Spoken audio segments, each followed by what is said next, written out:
Kolkata TV ডিজিটালে ভাষ্যতে রয়েছে আপনাদের সঙ্গে। দিল্লির রাজনীতিতে এক নাটকীয় পট পরিবর্তন। গত কয়েকদিন আগে আমরা দেখলাম যে 28 জন তৃণমূল সাংসদদের মধ্যে 20 জন বিক্ষুব্ধ সাংসদ তারা দিল্লিতে যান এবং সেখানে গিয়ে স্পিকার ওম বিড়লার সঙ্গে সাক্ষাৎ করেন, তারপর এনসিপিআইতে যোগদান করেন।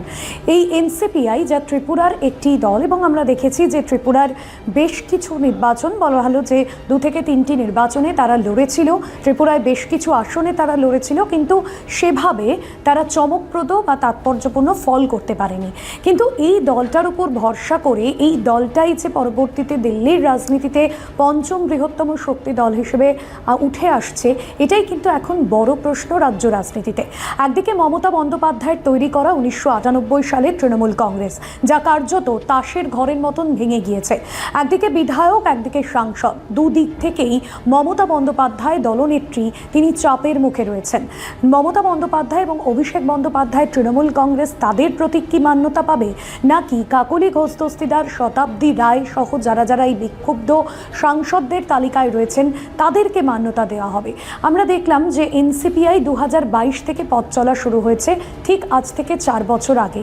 হাওড়ার প্রথম তাদের কার্যক্ষেত্র তৈরি হয় এবং তারপর সেখান থেকে বিভিন্ন জায়গায় তাদের মাধ্যম প্রচারিত হতে থাকে। মূলত ত্রিপুরার জনজাতি যারা রয়েছেন সেই জনজাতিদের সুবিধার্থে এবং তাদের উন্নতিতে কাজ করাই হচ্ছে এই দলটার প্রধান এবং একমাত্র লক্ষ্য। সেক্ষেত্রে জনজাতি উন্নয়নও যেরকম প্রাধান্য পায়, পাশাপাশি এখন মনে করা হচ্ছে যে এই দলটার জন্যই কিন্তু একটা বড়সড় চমক অপেক্ষা করছে আগামী রাজ্য রাজনীতিতে দিল্লিতে। মূলত মনে করা হচ্ছে যে এই দলটার মধ্যে দিয়ে যে 20 জন সাংসদ তারা যে নাম লিখিয়েছেন, পরবর্তীতে তারাই হয়তো কোনো রকম একটা কিছু তৈরি করে উঠতে পারেন, এটাই কিন্তু এই মুহূর্তে মনে করা হচ্ছে।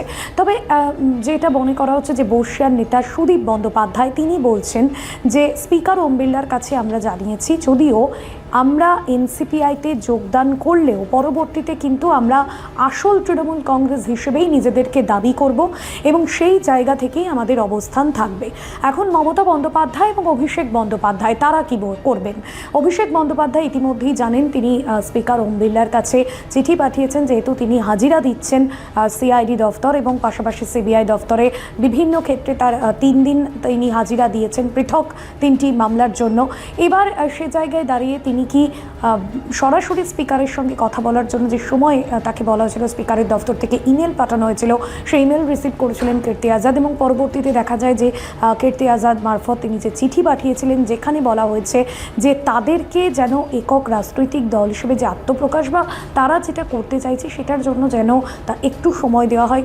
তৃণমূল কংগ্রেস তাদের যে দলটা রয়েছে তাদের কথাও যেন শোনা হয় এবং এমনটা কিন্তু স্পিকারের কাছে তিনি আর্জি জানিয়েছিলেন। পাশাপাশি যে বিষয়টা তিনি বলেছেন যে আগামী যেটা সুদীপ বন্দ্যোপাধ্যায় তিনি বলেছেন যে আগামী জুলাই মাসে বাদল অধিবেশন শুরু হয়ে যাচ্ছে এবং সেই সময় তারা আসল তৃণমূল কংগ্রেস বলে নিজেদেরকে দাবি করবে, এমনটাই তারা বলছেন।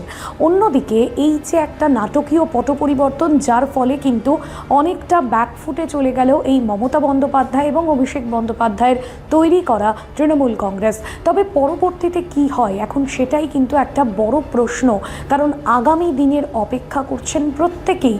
যে পরিস্থিতি, যে পট পরিবর্তন চলছে একদিকে রাজ্য রাজনীতি থেকে দিল্লির মসনদে, সেখানে যে কি পরিবর্তন হচ্ছে, এরা কি আলাদাভাবে তৃণমূল কংগ্রেস হিসেবেই নিজেদেরকে রাখবে নাকি এনসিপিআইয়ের হিসেবেই তারা আগামী দিনে এগোবে, সেটাই কিন্তু তারা এখনও পর্যন্ত সে বিষয়টা স্পষ্ট নয়। যদিও দলীয় তরফে বলা হচ্ছে, অর্থাৎ এনসিপিআইয়ের যুক্ত হওয়ার পর বিক্ষুব্ধ সাংসদরা তারা বলছেন যে এটা সাময়িকভাবে তাদের আইনি যে কোনো রকম পদক্ষেপ বা আইনি কোনো জটিলতা থেকে শুধুমাত্র নিজেদেরকে দূরে রাখতে সাময়িকভাবে তারা এই পদক্ষেপ অবলম্বন করেছেন।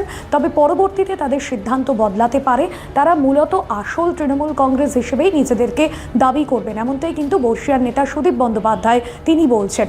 অন্যদিকে যে বিষয়টা দেখা যাচ্ছে যে সংবিধানের নিয়ম অনুযায়ী কোনো সাংসদ বা কোনো বিধায়ক তারা যদি বেরিয়ে আসেন দল থেকে বা ইস্তফা দেন, তাদের যে পদ রয়েছে সেই পদ থেকে যদি তারা ইস্তফা দেন, তাহলে পরবর্তীতে 2/3 একটা সময় নিয়ে কিন্তু তাদেরকে যেতে হয়। এবং সেই অনুযায়ী যদি দেখা যায় তাহলে কিন্তু 20 জন সাংসদ তারা একেবারে এনসিপিআইতে যোগ দিয়েছেন। তাহলে তাদের এই মুহূর্তে আর কোনো আইনি জটিলতা থাকছে না। আর এই আইনি জটিলতা থেকে বেরোতেই যে সাময়িকভাবে তারা এই পথে হেঁটেছেন, এমনটাও কিন্তু এনসিপিআই যোগদানের পর বিক্ষুব্ধ সাংসদরা তারা বলেছেন। আপাতত এখন দেখার যে এই দলটা পরবর্তীতে এনসিপিআইতেই থাকবেন না আসল তৃণমূল হিসেবে নিজেদেরকে আত্মপ্রকাশ করবে। অবশ্যই সেটা জুলাইতে বাদল অধিবেশনে স্পষ্ট হবে। আজকের বিষয় এখানেই শেষ করব, তবে অন্যান্য আপডেটের জন্য দেখতে থাকুন কলকাতা টিভি ডিজিটাল।